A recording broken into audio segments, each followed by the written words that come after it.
Bonsoir à tous, bienvenue sur videobourse.fr pour un nouveau point de trading, donc pour le journal de trading de DreamFab. Donc voilà, c'est mon compte réel. Aujourd'hui, journée tranquille. Donc hier, j'avais dit que j'allais me remettre un peu à trader avec un money management classique en attendant d'avoir une autre idée.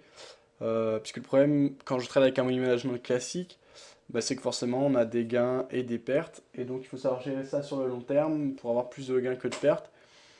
C'est sûrement une des meilleures voies pour durer et gagner de l'argent à long terme. Moi, pour le moment, d'après ce que j'ai pu tester, donc avec un système classique, donc là notamment je respecte un ratio 3 pour 1, donc un take profit 3 fois plus grand que mon stop loss. Euh, bah, j'ai pas encore réussi à retrouver un système infaillible pour, enfin un système qui m'a prouvé que j'allais gagner de l'argent à long terme. Pour l'instant j'ai un peu de mal à l'appliquer et à le tenir.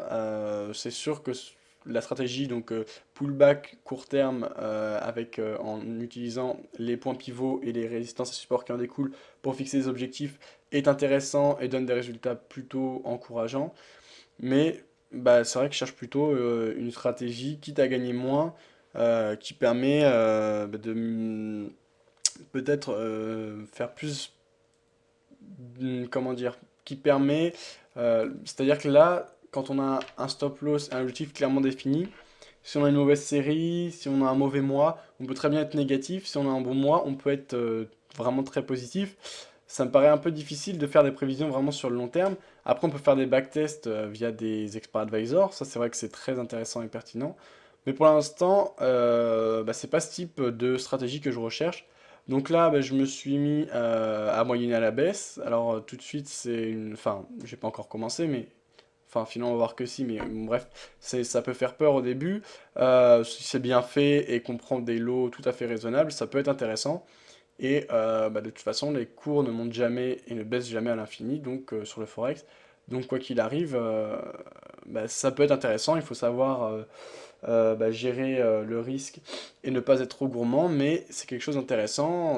Je vois des exemples, alors par exemple Nouche, elle moyenne pas à la baisse, mais elle a une stratégie avec laquelle elle laisse courir ses pertes jusqu'à atteindre des gains, qui a fait ses preuves, et vous pouvez d'ailleurs suivre le statement sur le compte Trader Ensemble au Honda.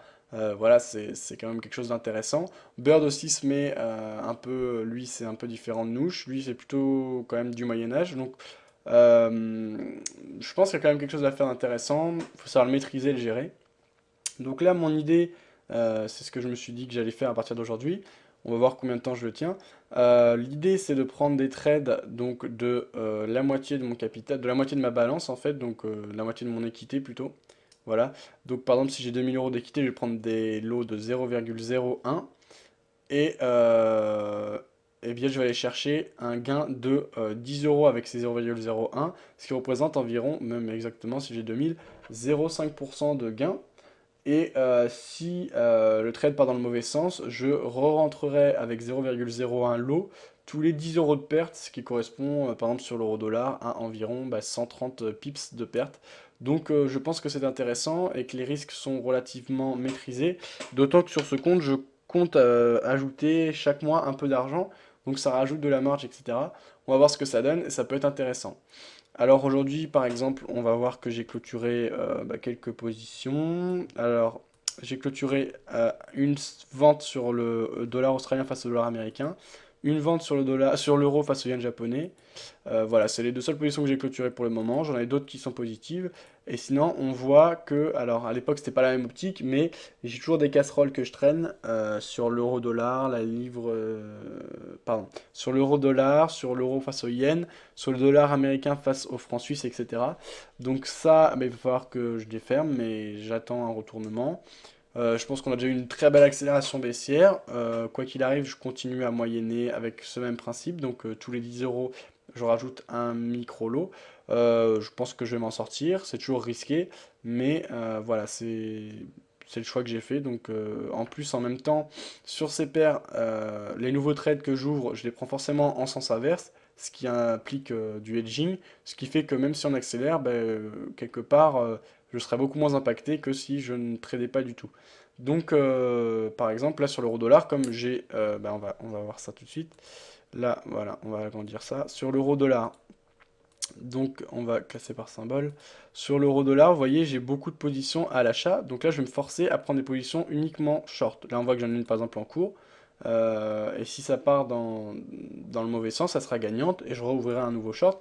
Ce qui fait que je me couvrirai en partie sur ma perte des achats cumulés. Donc bah, l'idée de cette stratégie, c'est d'augmenter petit à petit son capital pendant que bah, les positions perdantes s'accumulent jusqu'à un certain niveau, puisque comme j'ai dit, bah, et comme tout le monde le sait, les arbres ne montent pas au ciel et on va pas non plus descendre à l'infini. Donc bah voilà, c'est une stratégie vraiment précise pour mon compte réel, puisque j'ai après un plan derrière de rajouter de la marge régulièrement, etc., qui peut être intéressante. On va voir ce que ça donne. Autrement, hier et cette nuit, j'ai tradé donc avec bah, la stratégie classique, comme j'ai dit, avec take profit et objectif clairement fixé. Donc il y avait eu voilà, un premier objectif qui a été touché sur l'euro-dollar, puis un second, ce qui avait amené un gain intéressant de 20 euros, ce qui représente à peu près 2% du capital. Voilà, un peu moins. Ensuite, un achat sur l'euro-dollar qui s'est avéré négatif, donc moins 9, quasiment moins 10 euros. Ensuite, un autre achat négatif sur le dollar australien face au dollar américain, moins 10 euros. Ensuite, j'avais eu deux positions à la vente sur le euro face au dollar, ce qui avait inclus un gain d'environ 16 euros, donc bah, c'était positif. Comme j'ai dit, c'est de toute façon une approche intéressante et pertinente à long terme. Moi, j'ai préféré partir sur autre chose désormais, on va voir ce que ça donne, et si ça ne paye pas, bah, je me rabattrai encore une fois sur une stratégie plus classique. Bah voilà, on va voir comment je peux gérer le risque et le money management. Quoi qu'il arrive, ça va être intéressant. Au moins, c'est pas une martingale, donc si ça doit mal se passer, on le verra venir et j'aurai le temps de réagir, éventuellement couper, etc.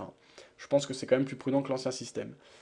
Aujourd'hui, il y a eu de la news, j'ai pas pu appliquer ma stratégie. De toute manière, donc la stratégie qui est l'enveloppe, hein, toujours, sur l'euro-dollar, de toute façon, ça n'aurait pas payé spécialement parce qu'il n'y a pas eu de gros mouvements. Je pense que j'aurais sorti 0,01 ou 0,1 ou 0,2%, mais ça n'aurait pas été quelque chose de formidable.